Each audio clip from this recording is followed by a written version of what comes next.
van Humansdorp Sekondêre Skool in die Sarah Baartman distrik. Welkom by vandag se uitsaai ateljee hier in die Oos-Kaap se basiese onderwysdepartement uitsaai ateljee. Vandag se les handel oor die roman Onderwêreld en wel die proloog. Soos julle reeds weet, is die proloog die inleiding van hierdie roman. So kom ons kyk na die volgorde eerstens van die roman en die indeling van die roman self. So wanneer ons kyk na die volgorde van gebeure, die roman bestaan uit 3 dele. Deel 1, die proloog, wat op bladsy 38 tot 41 gevind kan word en het 'n derde persoonsverteller. Die fokalisator is hier Eckhart Wilken. Deel 2, die liggaam van die storie wat afwisselend bestaan uit die hede en verlede vanaf bladsy 42 tot bladsy 222. En hier het ons die eerste persoonsverteller, Greg Owen. Deel 3, die epiloog. Dis die afloop van die roman, die afsluiting, die slot, wat ons vind op bladsy 225 en dit het weer eens 'n derde persoonsverteller. Die fokalisator, met ander woorde, die karakter uit wie se perspektief 'n storie vertel word en in hierdie geval is dit Greg Owen. Kom ons kyk na die proloog. Wat gebeur in elke hoofstuk? Die hede is hoofstukke met onewe getalle. Die teenwoordige tyd is ongeveer 8 dae. Die verlede tyd speel af oor ongeveer 6 maande. Nou as jy nou wil onderskei tussen die teenwoordige tyd sowel as die verlede tyd, soos ons reeds gesê het, die teenwoordige tyd word gekenmerk deur die onewe getalle, dan jou verlede tyd kan jy identifiseer deur te kyk na die logfile wat vooraan die hoofstuk is. Soos ons almal weet, logfile is natuurlik die geskiedenis van 'n rekenaar. Eckhart is die fokalisator, soos ons al reeds gesê het, van die proloog. Hy's 11 jaar oud. Hy kry sy pa in sy studeerkamer met 'n pistool in die hand. Hy wil selfmoord pleeg. Sy pa vra Eckhart moenie vir sy ma sê nie. Die gebeure ego by hom vir die res van sy lewe. Hy kies 'n naam as kieberkraker wat daarby pas, Echo. Wanneer ons die proloog gaan ontleed en dit bestudeer, is dit belangrik dat ons kyk na wat is die karakterisering van die fokalisator wat Eckhart Wilken is in die proloog. Eckhart is 'n leerder wat in sy matriekjaar by Lawson College aansluit. Hy word as donker beskryf en het 'n donker verlede. Hy ken vrees. Toe hy 11 jaar oud was, wou sy pa selfmoord pleeg. Sy pa verdwyn. Is hy vermoor? Hy is baie slim. Hy's 'n kieberkraker. Is eenkant, 'n buitestander, stil op sy plek, half eenkant, volgens bladsy 24. Hy kies om nie deel van die wêreld te wees nie. Hy's wanaangepas en vertel leuns oor sy familie. Goeie sosiale manipuleerder, ons sien dit wanneer hy vir Greg sosiaal manipuleer. Hy praat min en lees baie. Hy's geslote. Hy verdwyn en manipuleer Greg om die ongeruimthede van die verlede bloot te lê. Hy veroorsaak dat Greg sy eie pa as misdadiger ontbloot. So, die vraag is nou, hoe skakel die proloog met die res van die roman? En as ons daardie lyn wil trek van die proloog na die res van die roman, kan ons kyk na simboliek of motiewe. So wat is motiewe? 'n Motief is 'n aspek of beeld wat herhaaldelik in die teks voorkom. Ons noem dit die leitmotief. Onderwêreld as leitmotief kan ons die volgende motiewe identifiseer. Die toneel wat onderdeur die skool loop, die wêreld van geld, korrupsie en misdaad, die wêreld van kuberkrakers, die wêreld van die dood van Hades, die wêreld van jou emosies. Kom ons kyk na die verskillende onderwêrelde. Die toneel wat onderdeur die skool loop. Onder Lawson College is daar 'n klomp tonnels wat die trappers, graad 8s, geblinddoek moet trotseer as deel van hul inlywing.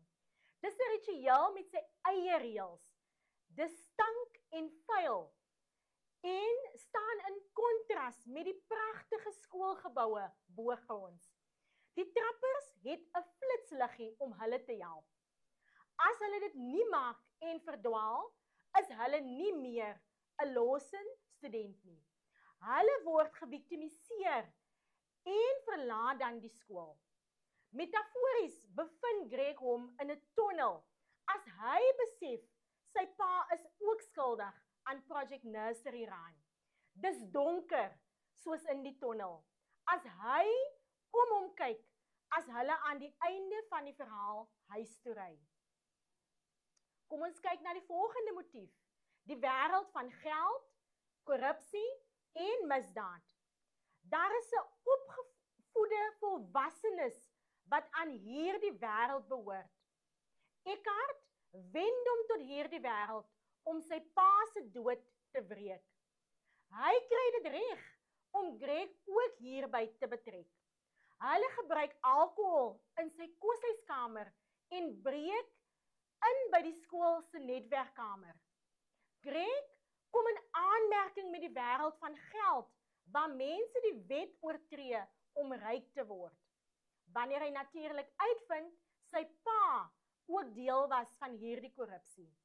Mense soos sy pa verwaarloos sy familie en net om geld te maak en die belangrikste te wees. Sy broer pleeg selfmoord as gevolg van die druk op hom. Hy mag nie huil by sy broer se graf nie. Dok Pinaar en sy bende ontwikkel die voëlgroep virus sodat hulle geld kan maak en die enstof. Die ryke sal oorleef en die armes sal sterf. Die wêreld van kuberkrakers. Eckhart is Echo. Onthou julle die naam wat Eckhart vir homself kies? Na sy pa hom laat beloof het dat hy nie vir sy ma moet vertel van sy selfmoordpoging nie. En daar het Eckhart vir hom as 11-jarige seun 'n nuwe naam gekies, Echo. Hy maak Greg deel van die kuberkraak wêreld. Hy is Greg se mentor. Greg isoleer homself van die buitewêreld en verwaarloos sy skoolwerk. Hackers help maatskappye om kuberveilig te wees en crackers steel geld by maatskappye. Dit is wat Eckhart vir Greg sê. Die wêreld van dood en Hades.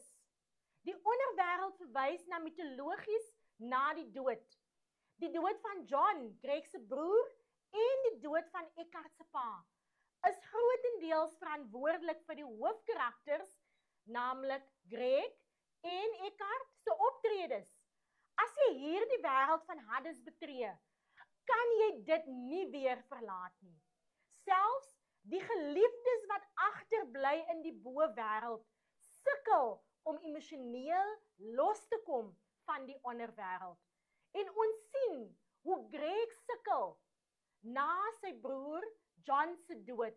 Ons sien hoe hy sukkel om sy emosies te beheer. Ons sien hoe hy vrees ervaar.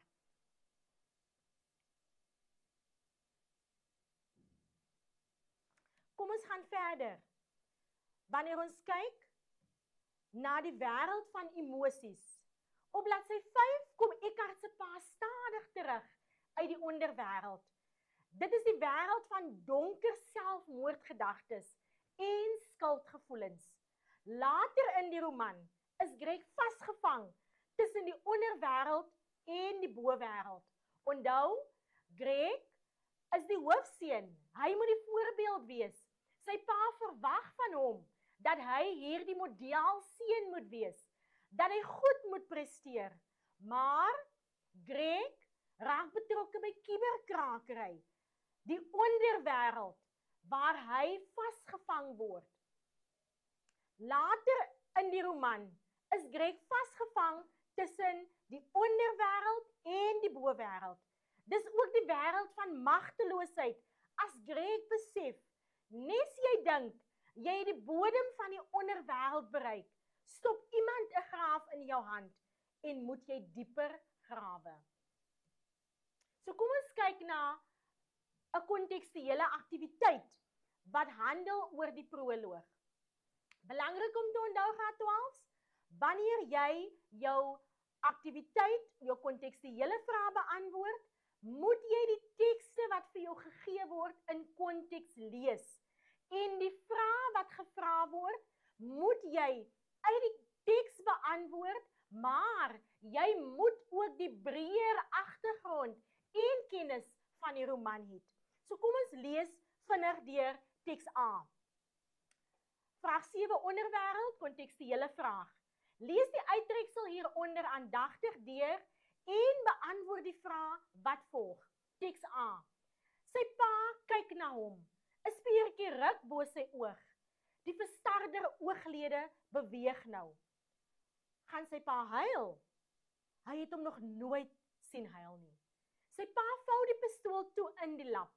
Sy hande bewe. Gaan slaap nou my seun. Stammel hy en trek 'n lesenaarlaai oop. Tydsaam druk hy die pistool daarin. Daarna strek hy sy vingers uit na 'n geel koevert wat op die tafelblad lê. Maar voor hy dit kan raakvat, kyk hy op. Sy gesig is nat gehuil. Die seun staan net daar, sy een hand steeds op die deurknop. Dis oukei, ek beloof, sê sy pa.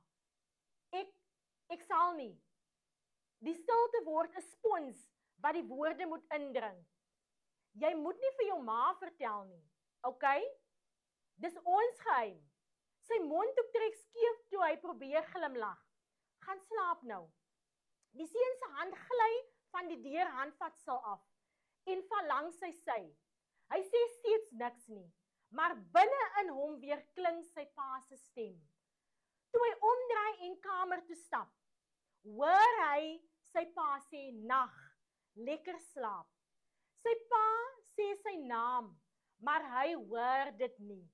Sy naam los op in die donker, verdwyn.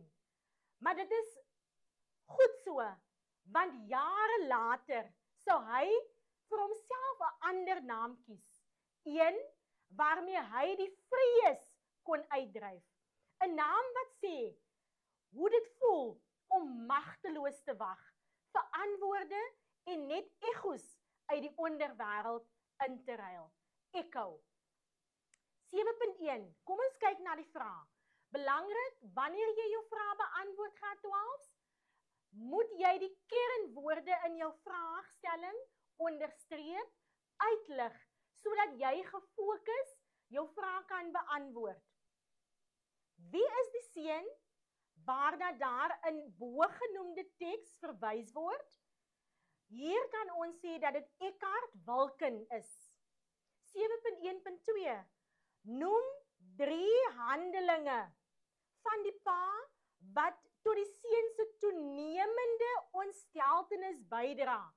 So 3 handelinge, 3 dinge wat die pa doen, 3 aksies wat die pa doen. Toenemend, meer. Nee, wanneer ons daardie woordjie toenemend wil ontleed, kan ons sê, wat dra by wat die seun meer ontstel? So ons kan sê, dit lyk of sy pa wil huil, of sy pa se gesig is nat gehuil. Tweedens, sy pa wat 'n pistool in 'n lap toevou, en dan derdens, sy pa se hande wat bewe.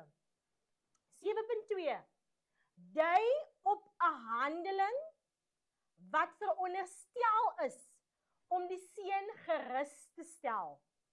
So dis die eerste gedeelte van die vraag. Watter woorde is teenstrydig daarmee? So wat staan teenoor dit wat die pa sê, wat die seun veronderstel is om gerus te stel? So daar is weer 2 vrae, 2 dele wat ons moet beantwoord. Die pistool wat in die lesenaarlaai gebeere word, behoort hom gerus te stel. Dis die eerste gedeelte van die antwoord. En dan tweedens, die versoek om 'n geheim van sy ma te hou, behoort hom verder te ontstel. 7.3 As 'n mens die rol van 'n pa in ag neem, met ander woorde, 'n pa se rol is om jou seun te beskerm. 'n Pa se rol is daar om leiding te gee aan jou seun. 'n Pa se rol is daar om sy kind se las ligter te maak. Is sy versoek in reël 11 geregverdig? Is daardie versoek redelik? Is dit aanvaarbaar as ons geregverdig? Daarso moet omskryf. Dan moet ons ook motiveer. Motiveer jou antwoord met 2 redes. En dan kan ons sê in die antwoord, nee, die pa se versoek is nie geregverdig nie, omdat hy verwag dat die seun hierdie geheim vir homself moet hou. Of ons kan sê, die pa se versoek is nie geregverdig nie, omdat die seun alleen hierdie las moet dra. Ons kan ook sê, dat dit is nie geregverdig nie, omdat die seun as 11-jarige nie sy ma se hulp of ondersteuning met hierdie kwessie kan vra nie. 7.4 Herlees reël 17 en 20. So kom ons kyk na reël 17. Sy pa sê sy naam, maar hy hoor dit nie. Sy naam los op in die donker. Reël 20, een waarmee hy vrees kon verdryf. Goed, skuilname speel 'n belangrike rol. Identifiseer 3 ander karakters in hul skuilname in hierdie roman. So hier is dit belangrik om die klem daar te plaas op ander karakters in hierdie roman. So die ander karakters se skuilname is nie noodwendig in die teks nie. En daarom is dit belangrik dat jy die roman se inhoud baie goed moet ken. So wanneer ons kyk na ander karakters se skuilname, kan ons kyk na Greg, wie se skuilnaam G-Force is, meneer Owen, wie se skuilnaam The Candlestick Maker is, Doc Pienaar, wie se skuilnaam The Butcher, en dan die viroloog, wie se skuilnaam The Baker is. So enige van daardie 3 persone, karakters en hul skuilname moet dan daar deurgegee word. 7.5 Wat is die verband tussen die titel van die roman en die gebruik van skuilname? So hier moet ons kyk, wat is die verband? Hoe skakel die titel saam met skuilname? Eerstens, hier het ons 2 gedeeltes wat beantwoord moet word vir daardie 1 punt. En dan is dit belangrik, graad 12, dat ons die vraag gestruktureerd moet beantwoord. Die eerste gedeelte beantwoord ons eers en dan die tweede gedeelte. So hoe skakel die titel van hierdie, of wat is die verband tussen die titel van die roman en die gebruik van skuilname? Ons kan dus eerstens sê, die titel onderwêreld impliseer misdrywe of iets duisters of donker. En dan tweedens, skuilname word gebruik om iemand se identiteit te beskerm. gewoonlik wanneer hulle iets onderduims of verkeerds doen. 7.6 Die onderstreepte woorde in reël 21 en 23 is 'n deurlopende motief in die roman. Haal een woord uit die teks met dieselfde betekenis aan. So hier moet ons kyk na reël 21 en 23 en dan moet ons 'n deurlopende motief. Onthou, ons het gesê wanneer ons praat van motiewe, is dit wat herhaal word in die roman, nee? En daar kan ons verwys na 'n leitmotief. So, reël 21 is dit echos en reël 23 is dit echo. So wat is die deurlopende motief wat herhaal word en ons moet nou 'n woord wat dieselfde betekenis, 'n sinoniem, moet ons nou hier gee en dit is natuurlik weer klink. Teks B. Dis hoe vreesvol. Vuur blits deur jou hele lyf. Elke senuwee ruk wakker. Adrenalien gooi jou gedagtes in snelrad. Jou oë sper oop. Jou asemhaling hou op en jou borsholte per saam. En jy hoor dit, jou eie hart. Klop, klop, klop. Ek frons. Wat bedoel hy? Eckhart se stem klink anders as waarin ek gewoond is. Sy stem het die keer toe hy daardie vrou gebel het om te wys hoe social engineering werk, ook verander. Nou is die gemoedelikheid waarmee hy met die hacking gehelp het weg. En in die plek daarvan is daar 'n selfversekerde harde gat arrogansie. Is dit hy? Vandag, Greg, gaan jy jou laaste hacking les by my kry. Sorry om te sê, maar hierdie een is 'n bolbreike. Hy glimlag weer skeef, maar die glimlag val gou weg en sy gesig word hard. Dis nie die ou wat ek as my vriend leer ken het nie. Jy het toe die keylogger op jou laptop gekry, nie waar nie?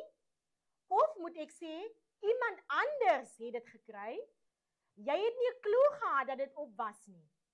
Jy het nie gedink dat hackers ook gehack kan word nie, né? Wat bedoel jy? Was dit nie een van my lessies nie? Ek trek sy mond sarkasties. O, dis reg, ja. Ek het daardie een geskiep. Hoekom dink jy het ek dit nie vir jou vertel, Greg? Take a wild guess. Ek weet nie. So hierdie teks is uit die epiloog, die afsluiting van hierdie roman. En dit is waar Eckhart na sy verdwyning weer aan Greg verskyn. So kom ons kyk na die vragies wat hier gevra word.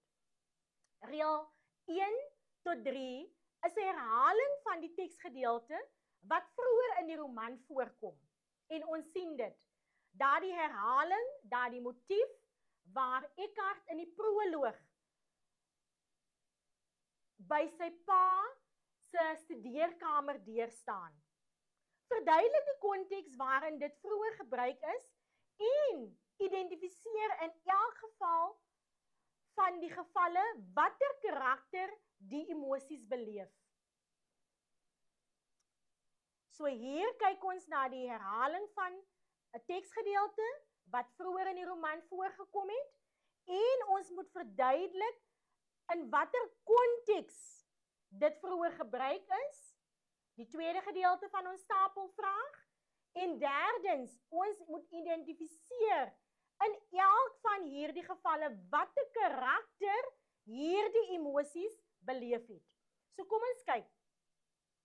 Die ander keer wat ons die teksgedeelte aantref is in die proloog, wanneer 'n jong 11-jarige Eckhart sy pa in sy studeerkamer vind, waar hy met 'n pistool in sy hand sit. In die proloog ervaar Eckhart hierdie emosies, en dan tweedens, in teks B ervaar Greg hierdie emosies. Graad 12, jy sal sien dat ek my antwoord met kolpunte aangedui het, sodat ek seker maak dat ek my hele vraag beantwoord en al die aspekte van die stapelvraag beantwoord. 7.8. In watter ruimte speel teks B af? En soos ons gesê het, teks B is natuurlik die epiloog, die afloop van hierdie roman, waar Eckhart aan Greg na sy verdwyning verskyn, so dis is dit Clarence. 7.9. Herlees die onderstreepte woorde in reël 7 en 8. So kom ons kyk vinnig na die onderstreepte woorde. Reël 7, 'n selfversekerde harde gat. Nou is die vraag, identifiseer 'n vorige keer wat Greg vir Eckhart so opgesom het en verduidelik hoe en waar 'n vriendskap ten spyte van die vooropgestelde idee kon begin. Hierdie ontmoeting was natuurlik die eerste dag van die graad 12 se skooljaar, waar Greg vir Eckhart op die graad 12 se vroeg raakloop. So, kom ons kyk na die antwoord. Tydens die eerste skooldag van hul matriekjaar het Greg vir Eckhart in die matriekgang raakgeloop en besluit dat hy 'n harde gat houding het. Die tweede gedeelte, Greg het later sy broer in Eckhart se oë gesien, wat sy gesindheid teenoor Eckhart verander het, so daar het hulle vriendskap begin. Dan laastens, dit het by die trapperitueel plaasgevind, waar Eckhart teruggekom het om Greg te help soek aan die trappers wat nie hul weg by die tonnel teruggevind het nie. 7.10. Herlees reël 17. Verduidelik waarom die gebruik van die verkleinwoord wat Eckhart hier gebruik gepas is. So kom ons kyk vinnig na reël 17. Was dit nie een van my lessies nie? Vra Eckhart vir Greg. Goed, Eckhart wil dan vir Greg hier deur die verkleining van die woord beledig, of hy wil hom verkleineer, hy wil hom seermaak met sy woorde. 7.11. Verklaar dramatiese ironie in teks B en gee die funksie daarvan.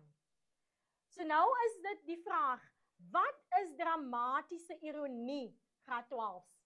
Ons weet dat ironie verwys na wanneer die teenoorgestelde gebeur van wat ons verwag. Maar hier is die vraag, wat is dramatiese ironie? So dramatiese ironie is wat die leser alreeds weet, maar nie die persoon wat wel betrokke is nie. Kom ons kyk na die antwoord. Graad 12, dis ongelukkig al waarvoor ons tyd het vandag. Jy kan verder na die 2024 vraestel 2 September vraestel gaan kyk en dan verder hierdie vragies deurwerk ter voorbereiding van jou eksamen. Jy sal dit vind op die EC Exams skakel en daar sal jy dan die vraestel sowel as die memorandum kan nagaan. Kom ons neem net die samevatting. Onthou die volgende. Die proloog is die inleiding tot die roman.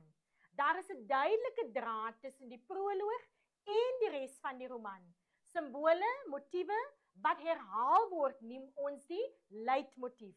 Die proloog word deur 'n derde persoon vertel, Eckhart Wilken, wat ook die antagonis en buitestander is. Ken die karakterisering van die fokalisator in die proloog. Baie dankie dat julle saam gekyk het. Ons het aan die einde van vandag se les gekom. Jy kan verdere kommentare in die skakel laat. Laat asseblief jou naam, sowel as die naam van jou skool, sodat ons aan jou erkenning kan gee. Deel en beveel aan dat ander leerders ook hierdie geleentheid kan kry en teken in vir die YouTube subskripsie. Baie dankie dat jy saam gekyk het. Tot 'n volgende keer.